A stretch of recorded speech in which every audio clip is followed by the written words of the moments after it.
Alain, propos d'un Normand. Les trois dieux. Une mère qui fuit en portant son enfant, soit au-dedans d'elle, soit sur son bras. Un autre enfant, traîné par la main, un autre suivant, comme tenu par un lien invisible. Voilà une société. Voilà la plus naturelle des sociétés.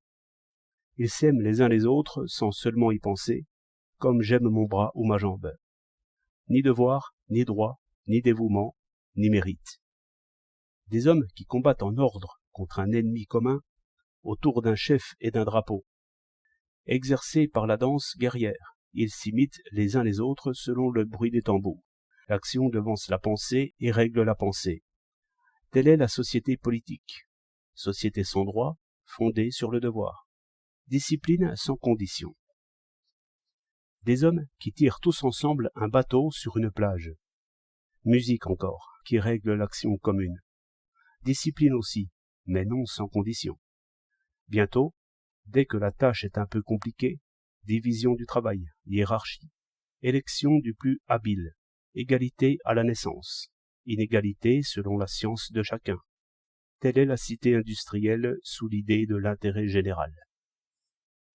Des hommes qui transportent les produits et qui les échangent, mesurant, évaluant, inventant la monnaie, le crédit, la lettre de change, et d'abord l'arithmétique et les livres de compte. Telle est la société mercantile, fondée sur de nouvelles relations et régie par d'autres lois. Toujours d'étranger à étranger, d'un métier à l'autre, d'un pays à l'autre. Opérant par le marchandage, qui suppose une double ruse, celle de l'acheteur qui déprécie, celle du vendeur qui surfait. Mais ce n'est qu'apparence. Ces ruses du marché sont pour éclairer tout le monde et établir enfin le juste prix. Ces ruses supposent une confiance, une paix, des comptes nets, des contrats respectés, mais aussi un droit sur les choses, des profits, la propriété individuelle enfin. Le droit naît en même temps que l'arithmétique.